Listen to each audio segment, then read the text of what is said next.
지금 힘든가요? 부처님의 답은 놀라울 정도로 간단합니다. 여러분, 지금 이 순간 마음은 어디에 머물러 있습니까? 혹시 방금 전 일어난 일 때문에 불안해하고 계신가요? 아니면 내일 해야 할 일을 떠올리며 마음이 조급해져 있지는 않습니까? 우리가 살아가는 일상은 참으로 바쁘고 복잡합니다. 일어나자마자 눈앞에 쏟아지는 메시지, 뉴스, 소식들. 그리고 멈추지 않고 울리는 전화와 알림 속에서 우리는 늘 무엇인가를 쫓기듯 살아가고 있지요. 그 속에서 문득 멈춰서면 나는 왜 늘 이렇게 불안한가? 나는 왜 만족하지 못하고 늘 더 나은 무언가를 원할까? 이런 의문이 피어오릅니다. 부처님은 이 마음의 흐름을 오래전부터 간파하셨습니다. 세상이 변하고 시대가 바뀌어도 인간의 마음은 크게 다르지 않기 때문입니다. 괴로움은 어디에서 오는가? 우리는 흔히 괴로움이 외부에서 온다고 생각합니다. 상사가 나를 억압하기 때문에, 가정에 문제가 있기 때문에, 경제적으로 여유가 없기 때문에 괴롭다고 말합니다. 그러나 잘 살펴보면 그 모든 조건은 단지 상황일 뿐입니다. 같은 상황 속에서도 어떤 이는 크게 괴로워하고 어떤 이는 담담하게 지나갑니다. 그 차이는 어디서 비롯될까요? 바로 마음의 태도에서 비롯됩니다. 마음이라는 보이지 않는 무대. 우리는 눈에 보이는 세상만 진짜라고 생각합니다. 집, 자동차, 직장, 인간관계. 이것들이 우리의 삶을 좌우한다고 믿습니다. 하지만 사실은 그렇지 않습니다. 모든 경험은 결국 마음이라는 무대 위에서 펼쳐집니다. 세상은 마치 극장과 같습니다. 무대 위에 어떤 배우가 올라오든 그 장면을 해석하고 감동하는 것은 관객, 곧 우리의 마음입니다. 아무리 화려한 무대라도 마음이 닫혀 있으면 감동이 없습니다. 아무리 소박한 장면이라도 마음이 열려 있으면 깊은 울림이 있습니다. 결국 세상을 바라보는 눈은 바깥이 아니라 우리 안에 자리 잡은 마음입니다. 흙탕물의 비유. 여러분, 흙탕물을 한 컵 떠올려 보십시오. 컵을 흔들면 탁해져서 아무것도 보이지 않습니다. 그러나 가만히 두면 흙은 바닥에 가라앉고 물은 맑아져 속이 훤히 드러납니다. 우리의 마음도 이와 같습니다. 분노와 두려움, 욕심이 마음을 흔들 때는 세상이 온통 흐려져 아무것도 제대로 보이지 않습니다. 하지만 마음을 고요히 지켜보면 이내 그 본래의 맑음이 드러납니다. 부처님께서는 바로 이 맑은 마음을 찾도록 가르치셨습니다. 나 자신을 모르는 삶. 현대 사회에서 우리는 수많은 지식을 배우고 정보를 손쉽게 얻을 수 있습니다. 하지만 정작 중요한 것, 즉, 나 자신에 대한 알문 소홀히 합니다. 나는 어떤 사람인가? 나는 무엇을 두려워하고 무엇을 간절히 원하는가? 이런 근본적인 물음을 던지는 대신 우리는 바깥 세상에서 끊임없이 무언가를 소비하며 그 공허함을 메우려 합니다. 하지만 부처님은 말씀하셨습니다. 밖에서 구하지 말라. 너의 괴로움도 너의 평화도 모두 너의 마음에서 비롯된다. 도입의 목적. 오늘 우리가 나눌 이야기는 단순히 철학이나 이론이 아닙니다. 이것은 우리의 삶에 직접 닿아 있는 문제입니다. 우리가 매일같이 느끼는 불안, 때로는 설명할 수 없는 허무, 그리고 반복되는 갈등과 다툼. 이 모든 것은 멀리서 오는 것이 아니라 바로 지금 이 자리, 우리의 마음에서 비롯됩니다. 이 사실을 진실로 이해하는 순간 우리는 삶을 전혀 다른 눈으로 바라볼 수 있게 됩니다. 함께 떠나는 길. 이제 여러분과 함께 부처님이 말씀하신 마음의 길을 천천히 걸어가고자 합니다. 그 길은 멀리 있지 않습니다. 지금 이 순간 숨을 들이쉬고 내쉬는 그 자리에서 시작됩니다. 이 길 위에서 우리는 묻습니다. 나는 어디서 괴로움을 만들고 있는가? 나는 어떻게 평화를 가로막고 있는가? 그리고 그 물음을 놓치지 않고 따라가다 보면 마침내 우리는 알게 됩니다. 행복은 결코 멀리 있지 않다는 것을. 잔잔한 음악이 고조되며 괴로움의 원인은 어디에 있는가? 그리고 평화의 길은 어떻게 열리는가? 이제부터 그 깊은 이야기를 함께 나누겠습니다. 잔잔한 북소리와 함께 천천히 부처님께서 남기신 수많은 가르침 가운데 가장 핵심적인 것은 마음에 관한 가르침입니다. 부처님은 이렇게 말씀하셨습니다. 일체유심조. 모든 것은 오직 마음이 지어낸 것이다. 이 말은 단순히 추상적인 철학이 아닙니다. 우리가 보고 듣고 느끼는 모든 경험이 사실은 우리의 마음에서 비롯된다는 뜻이지요. 세상을 바꾸려 하기 전에 많은 사람들은 세상을 바꾸어야 행복할 수 있다고 믿습니다. 더 좋은 집, 더 안정된 직장, 더 많은 돈, 더 인정받는 위치. 그것들을 얻으면 행복할 것이라 생각합니다.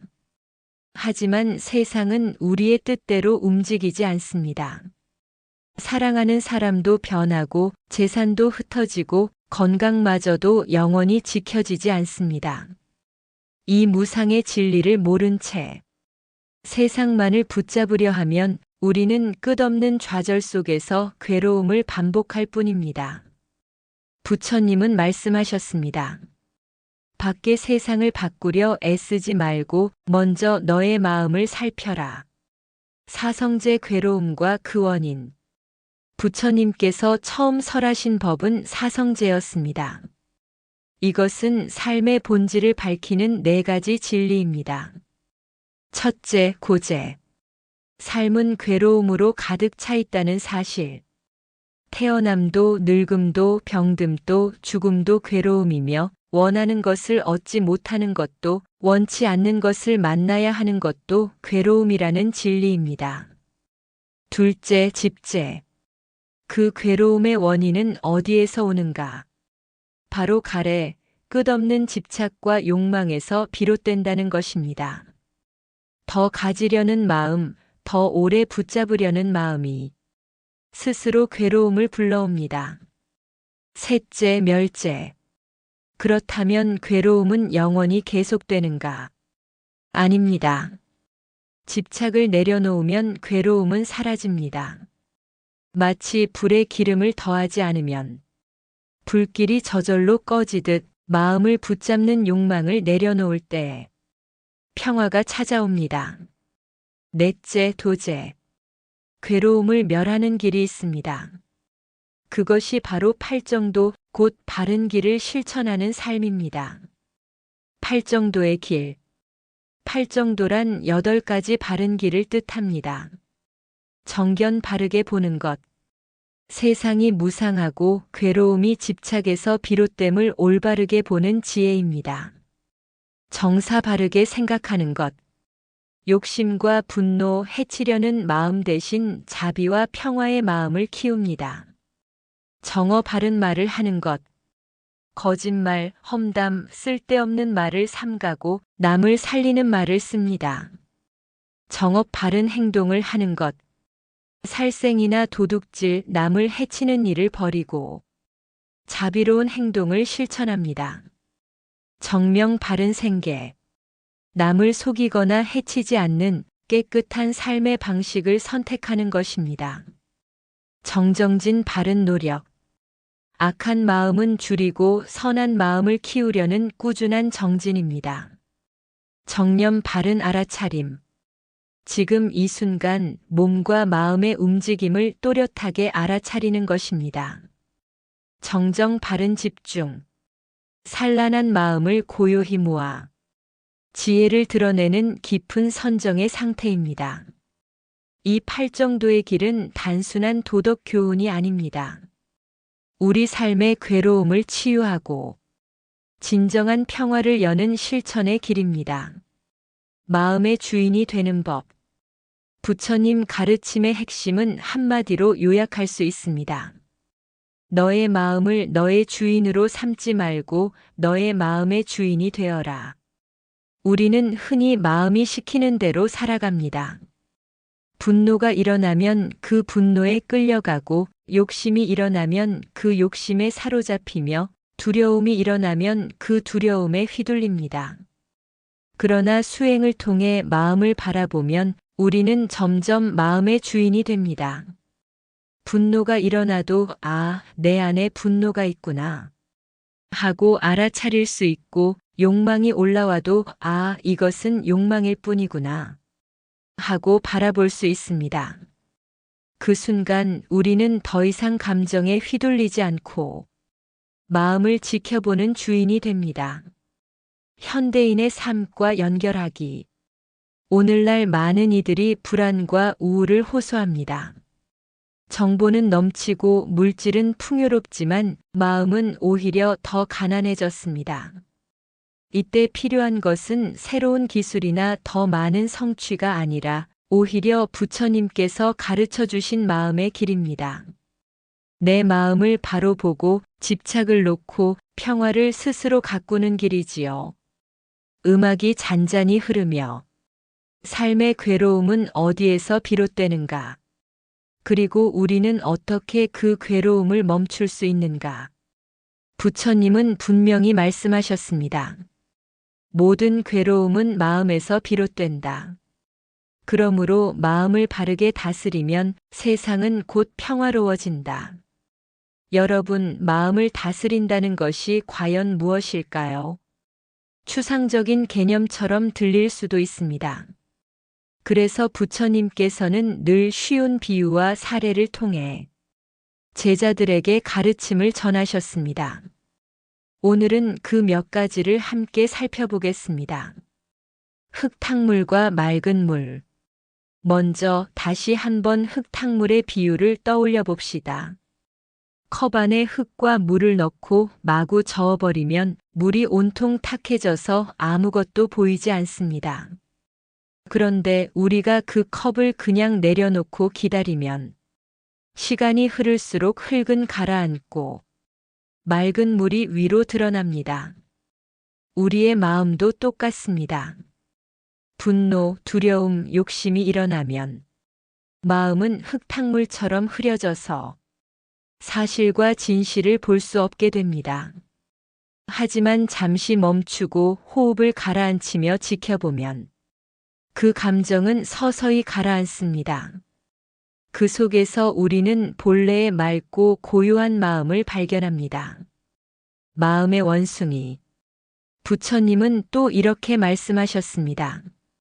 중생의 마음은 마치 나무 위의 원숭이와 같다.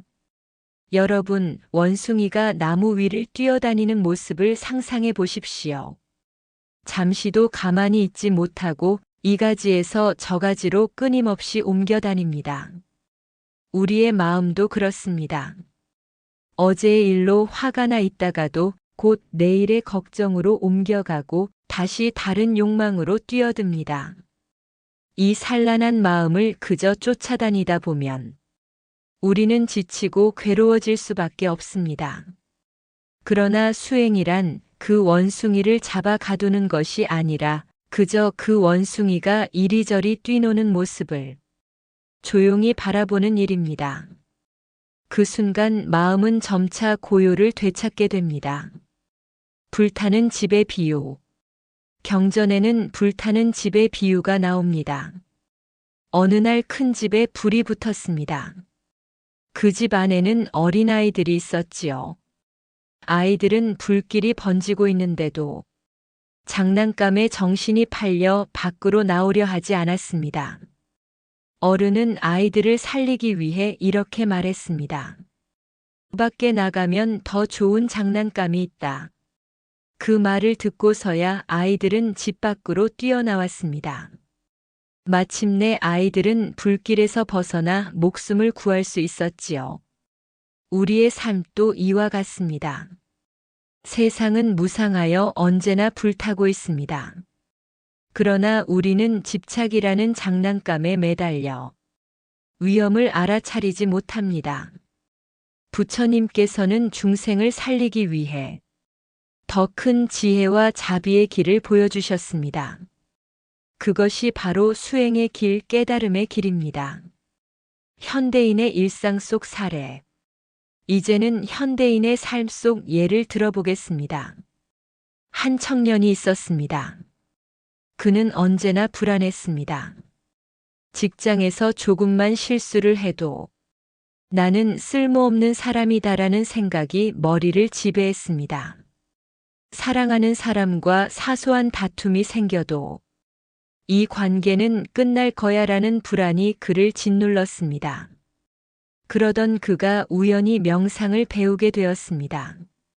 그는 처음엔 5분도 앉아 있지 못했습니다. 하지만 조금씩 호흡을 바라보는 시간을 늘려갔습니다. 그리고 마음속에 이런 소리가 올라올 때마다 그저 불안이 일어나고 있구나 하고 바라봤습니다. 몇 달이 지나자 그는 변화를 경험했습니다. 예전에는 불안이 자신을 집어삼켰지만 이제는 불안을 바라보는 나가 있다는 것을 알게 된 것입니다. 그 순간 그는 비로소 불안의 주인이 되었습니다. 한 스님의 일화. 옛날 한 스님이 제자들에게 물었습니다. 너희는 손에 뜨거운 숯덩이를 쥐면 어떻게 하겠느냐? 제자들은 한결같이 대답했습니다. 당연히 바로 내려놓습니다. 스님은 웃으며 이렇게 말씀하셨습니다. 그런데 왜 너희는 마음속 분노라는 숯덩이는 그토록 오래 쥐고 있느냐? 이 이야기는 우리에게 깊은 울림을 줍니다. 우리가 붙잡고 있는 분노와 집착은 결국 우리 자신을 태우는 뜨거운 숯덩이에 불과합니다. 그것을 내려놓는 순간 우리는 자유로워집니다. 마음의 거울. 또 하나의 비유가 있습니다. 마음은 거울과 같습니다. 거울은 있는 그대로의 모습을 비춥니다. 그러나 거울이 먼지와 얼룩으로 가득하면 아무리 좋은 빛이 비추어도 흐리게 보입니다. 마찬가지로 우리의 마음이 욕심과 분노로 얼룩지면 세상은 왜곡되어 보입니다. 하지만 그 거울을 닦아내면 세상은 본래의 빛을 드러냅니다. 수행이란 다름 아닌 마음의 거울을 닦아내는 일입니다. 비유의 교훈.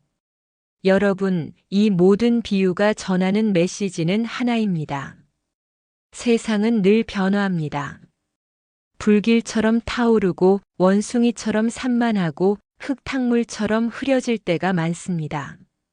하지만 우리가 마음을 닫고 고요히 하면 그 속에서 맑은 물, 고요한 거울, 자유로운 길이 드러납니다.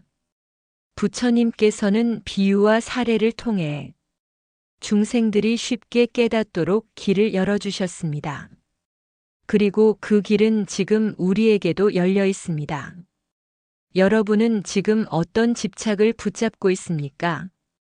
그것은 혹시 뜨거운 숯덩이는 아닙니까? 그것을 내려놓는 순간 당신의 마음은 이미 자유를 맛볼 것입니다. 사람의 마음은 본래 맑고 청정합니다. 그러나 욕망과 두려움, 집착과 어리석음이 그것을 덮어가리면 우리는 진정한 자아를 잃고 방황하게 됩니다. 부처님께서 말씀하신 깨달음이란 결코 신비한 체험이나 특별한 능력이 아닙니다. 오히려 있는 그대로의 진리를 바라보고 지금 이 순간의 삶을 있는 그대로 받아들이는 마음의 눈을 여는 일입니다. 그리고 그 깨달음은 반드시 자비라는 행위로 이어져야 비로소 완전해집니다. 깨달음이란 스스로만의 평화를 위한 것이 아닙니다. 그것은 나와 너의 구분을 넘어서 모든 생명이 서로 연결되어 있음을 깊이 이해하는 데서 비롯됩니다. 마치 바다 위에 물결이 따로 존재하는 것처럼 보이지만 본질적으로는 모두 같은 바다의 일부이듯 우리 또한 서로 다른 얼굴과 이름을 가졌지만 결국은 하나의 생명으로 이어져 있습니다. 이 진리를 깨닫는 순간 우리는 나의 아픔과 남의 아픔을 따로 떼어 생각하지 않게 됩니다. 바로 그때 자비가 자연스럽게 흘러나옵니다. 자비는 억지로 베푸는 것이 아닙니다. 그것은 마음 깊은 곳에서 샘솟는 따뜻함이며 존재하는 모든 것에 대한 존중입니다. 오늘날 많은 이들이 자비를 단지 불교적 용어로만 이해하지만 사실 자비는 인간이라면 누구나 실천할 수 있는 근본적 덕목입니다. 우리가 누군가를 향해 미소 지을 때, 작은 친절을 베풀 때, 혹은 상대의 이야기를 진심으로 들어줄 때 이미 자비는 살아 움직이고 있습니다. 깨달음을 얻었다고 스스로 믿는 이가 타인을 무시하거나 교만하게 군다면 그것은 진정한 깨달음이 아닙니다. 참된 깨달음은 오히려 겸손으로 이어지고 삶의 매 순간을 감사로 채웁니다.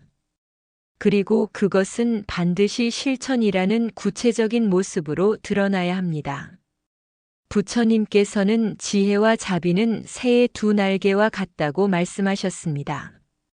지혜는 올바른 길을 보게 하고 자비는 그 길을 걸어갈 힘을 줍니다.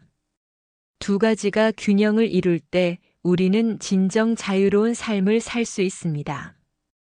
현대 사회는 빠르게 변하고 경쟁은 치열합니다. 사람들은 저마다 더 많은 것을 얻고 더 높은 곳에 오르려 애씁니다. 그러나 그 과정에서 우리는 쉽게 지치고 상처받습니다. 이런 시대일수록 깨달음과 자비는 더욱 절실히 필요합니다. 만약 우리가 한 걸음 물러서서 서로의 고통을 바라보고 조금이라도 손을 내밀 수 있다면 세상은 지금보다 훨씬 따뜻해질 것입니다. 작은 자비의 실천이 모이면 그것은 거대한 파도가 되어 세상을 바꾸어 나갑니다. 우리가 실천할 수 있는 자비는 거창한 것이 아닙니다. 가족에게 따뜻한 말을 건네고 직장 동료의 어려움을 살펴주며 낯선 이에게도 미소로 인사하는 것이 모든 것이 자비입니다. 때로는 나 자신을 향한 연민도 필요합니다. 자신을 끝없이 채찍질하며 지치게 만드는 대신 괜찮다, 지금까지도 잘해왔다고 스스로 다독이는 것 역시 자비의 한 형태입니다. 자기 자신을 진정으로 사랑할 때 우리는 타인을 더욱 깊이 사랑할 수 있습니다. 깨달음은 한순간의 사건이 아니라 매일매일의 삶 속에서 점차 드러나는 과정입니다. 마치 아침 햇살이 서서히 어둠을 걷어내듯 우리의 수행과 실천이 조금씩 번뇌의 장막을 걷어냅니다. 자비 또한 일시적인 감정이 아니라 꾸준히 길러야 할 습관입니다. 꽃이 매일의 햇살과 물을 통해 자라듯 우리의 자비심도 끊임없는 연습과 마음가짐을 통해 자라납니다. 이 길은 결코 쉽지 않습니다. 때로는 남의 아픔에 공감하기보다 나 자신의 이익을 지키고 싶은 욕망이 앞서기도 합니다. 그러나 그럴 때일수록 우리는 다시금 마음을 살펴야 합니다. 왜 내가 불편한가? 왜 타인의 아픔을 외면하려 하는가? 그렇게 자기 성찰을 반복하는 과정이 바로 깨달음의 훈련이며 자비의 실천으로 나아가는 발판입니다.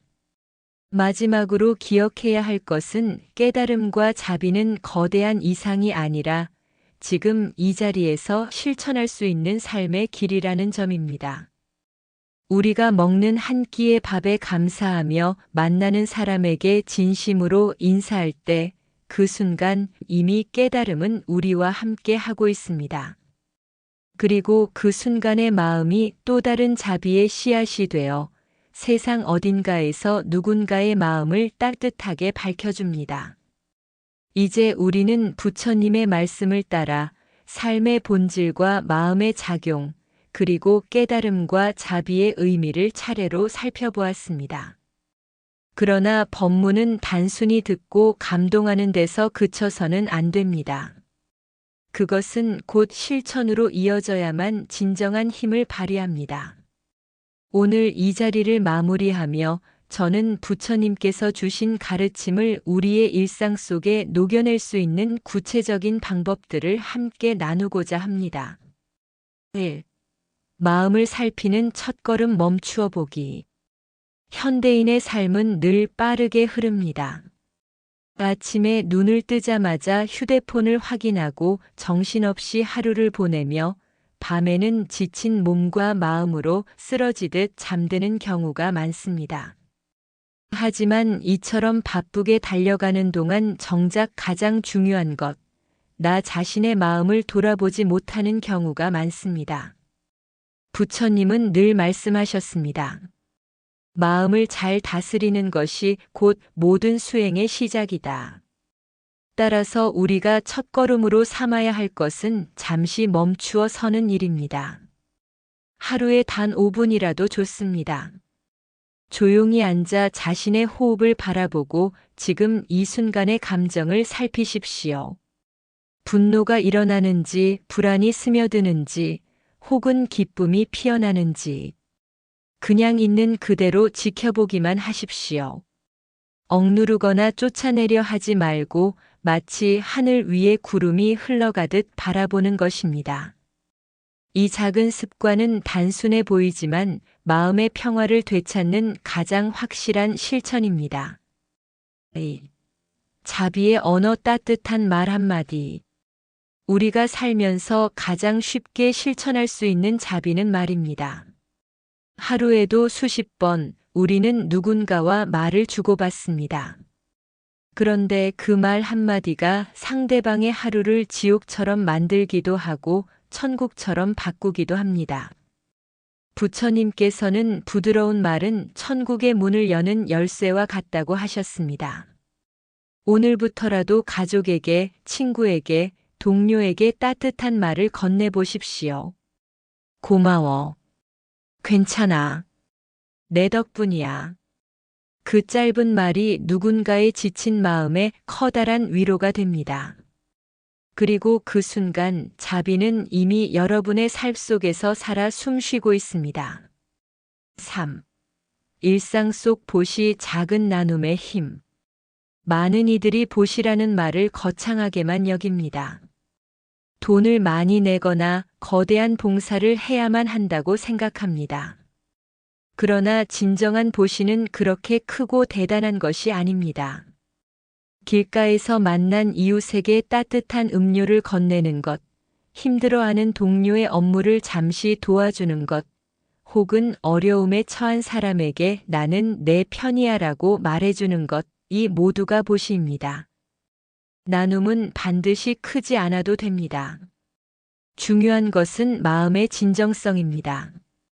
이러한 작은 실천이 쌓여서 결국은 자신도 모르는 사이에 삶의 무게를 가볍게 하고 세상에 따뜻한 파문을 만들어냅니다. 4. 번뇌를 다스리는 지혜 내려놓음.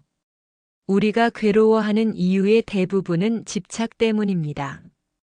내가 원하는 것이 내 뜻대로 되지 않을 때, 혹은 내가 붙잡고 싶은 것을 잃어버릴까 두려울 때 우리는 고통을 느낍니다.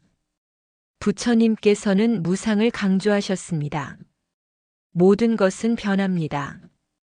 꽃은 피면 반드시 지고 날씨는 맑았다가도 흐리며 젊음도 영원하지 않습니다.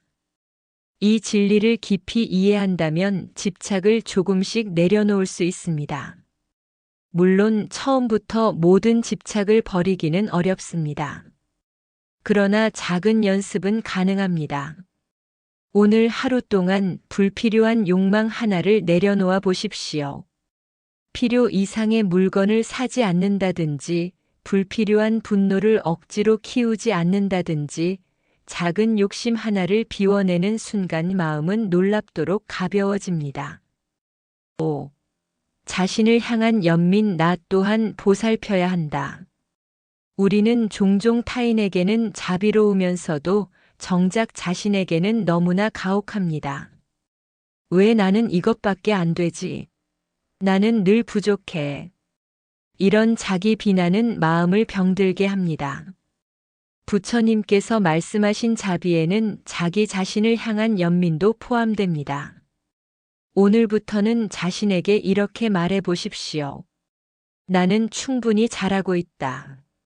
나는 존귀한 존재다. 스스로를 존중하고 사랑할 때 우리는 더 큰 힘으로 세상에 자비를 베풀 수 있습니다.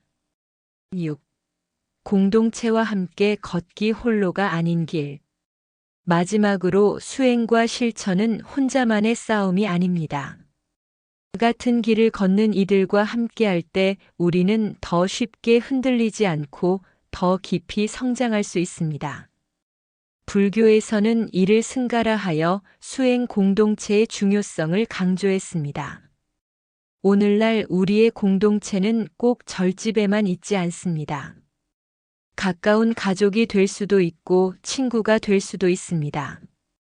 혹은 온라인 공간에서 뜻을 함께 나누는 이웃일 수도 있습니다. 중요한 것은 홀로가 아니라 함께 걸어가려는 마음입니다. 그 속에서 우리는 서로에게 거울이 되어 더 나은 삶으로 나아갈 수 있습니다. 마무리 교훈. 사랑하는 여러분, 법문은 귀로 듣는 것으로 끝나서는 안 됩니다. 그것은 반드시 손과 발로 옮겨져야 합니다. 오늘 제가 말씀드린 작은 실천 멈추어 마음 살피기, 따뜻한 말 한마디, 작은 나눔, 내려놓음, 자기 연민 공동체와 함께 걷기 이 6가지를 일상에서 실천해 보십시오. 우리가 살아가는 세상은 여전히 복잡하고 고단합니다. 그러나 그 안에서도 우리가 한 걸음 한 걸음 자비와 지혜의 길을 내딛는다면 세상은 조금씩 달라질 것입니다. 그리고 그 변화는 다른 누군가가 아닌 바로 나 자신으로부터 시작됩니다. 오늘 이 법문이 여러분의 삶 속에서 작은 등불이 되어 길을 잃었을 때 방향을 비추어 주기를 간절히 기원합니다. 부처님의 가르침은 먼 하늘 위에 있는 것이 아니라 바로 이 자리, 여러분의 일상 속에 살아 있습니다. 그것을 믿고 실천하며 한 걸음씩 걸어가시길 바랍니다. 나무아미타불.